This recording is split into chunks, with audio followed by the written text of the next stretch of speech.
Are there any more questions for Felicia? Okay, thank you for your time. Thank you. Are there any other wage scales to be presented at this time?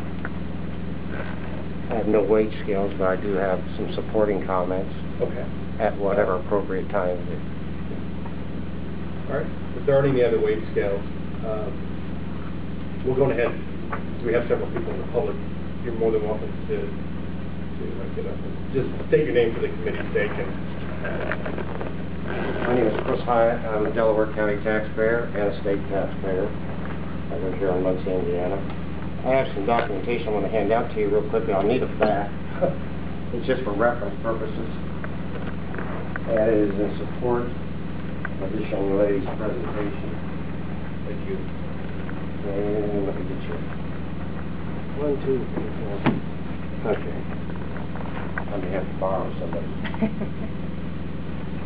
But I've got enough. Here you go. He's got it. How much you want? Okay, you guys can share for a minute. I'm just going to make a couple quick references to this.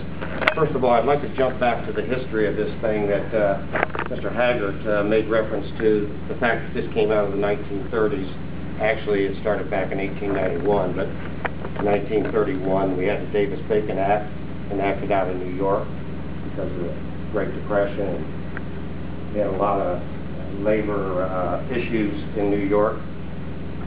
Where the very limited public construction was occurring at the time. And so they offered up legislation to protect the local workforce, to protect from what was often referenced as certain itinerant, irresponsible contractors with itinerant, cheap, bootleg labor. Now this arguably would have been a concern back then because there was a lot of transient workers coming up from the south trying to work for little or next to nothing.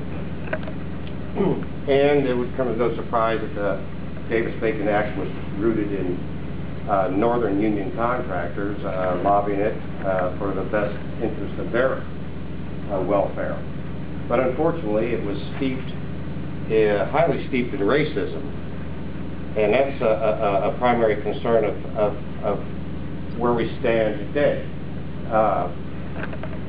What happened was the states started forming these little Davis-Bacon Acts, and Indiana formed their own in 1935 and subsequently amended it in the mid-1990s.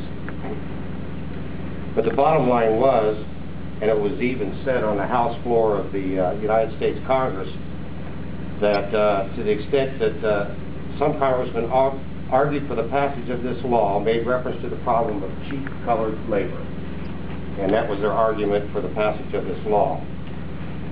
So what I did was I did some research, and I do have this source if you're more than willing to look at. This has 5 studies in it from Minnesota, Michigan, Ohio, Illinois, and Kentucky. Now there are certain instances in Michigan and Ohio where they suspended their prevailing wage act. Ohio suspended it for schools only. Michigan suspended it because they got involved in a lawsuit. And this gave them an opportunity to take a very serious look at what the ramifications were, given the fact that they were no longer guided by that thing. And the bottom line was, with many of these reports, the consensus was that the prevailing wage laws were outmoded, ineffective, discriminatory, inefficient, and expensive to the taxpayers. Involved in some of this, in Indiana, we had this common construction wage law that was enacted in 1996, or amended, or however it was, which gave the local governing bodies a little bit more latitude. So it wasn't, quote unquote, a strong prevailing wage law, so to speak. In other words, it wasn't mandated by state law that you pay a specific wage scale. You have a choice here today. You have 3 scales in front of you.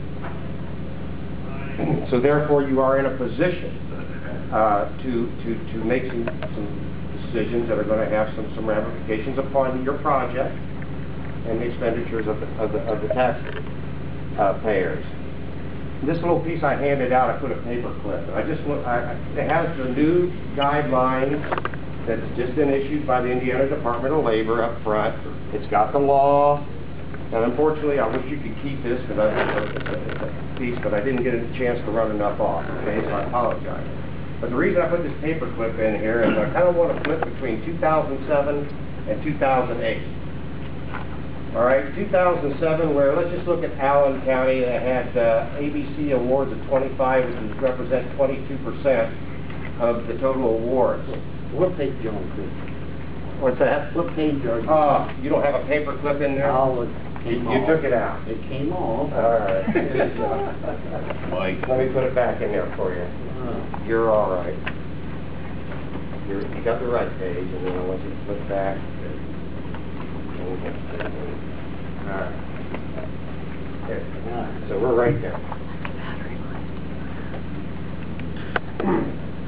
And you take a look at Delaware County, and I'll be honest with you, Delaware County historically has been what I refer to as a strong prevailing wage county. Okay. There's no bones about it. Delaware County was built on the backs of the UAW. And Indiana as a whole has a lot of industry, but can you argue that it was any more so than Michigan? I would suggest that it wasn't. At any rate, you see where it was only 22% of the awards went to the ABC. Now, if you just jump back, flip that thing back, and take a look at Allen County for reference, you'll see where that award rate has jumped up to 52%. So something's happening here over the course of the last 2 years. You can jump down to Hamilton County. We like to go to Hamilton County because we think it represents a county close to Delaware County. We think it represents a county that is very progressive in nature and growing. Unfortunately, Delaware County is not the case.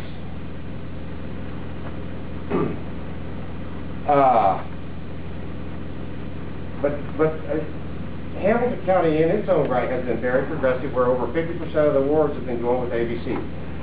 The one thing I want to stipulate here is no matter what scale that you adopt today, does not mandate other than the minimum that any given contractor can pay. If they want to pay FLCIO rates, or if they want to pay DWD rates, if that's the award that you say, that's the minimum they pay. Nothing prohibits them from paying AFL-CIO rates. Or union contractors are very competitive in the bidding process. And no matter what wage scale is adopted, they prevail pretty well. And I think your main concern is getting your workers on. And the next concern is probably getting the best bang for your buck. And relevant to the local workforce, and I didn't catch your name. Spoke to. It is no argument about it. 88.1% of the local workforce is merit-based jobs, construction industry. Less than 12% is the union shop. I beg to disagree with this gentleman here, relevant to the fact that the union jobs are all locally based. And for a fact they are. I'm in the construction business, residential construction business. But I know for a fact that if you go out to these jobs, you go out here to the North residents out there, you've got Gaylor's operation, electrical, out of Indianapolis. You've got an Indianapolis general contractor out of there, and they hire the unions, bring the workforce in, literally by the busload. So it is right. They go to the job, they go to the work. So I disagree. Gaylor and general contractor out there are not doing the contract.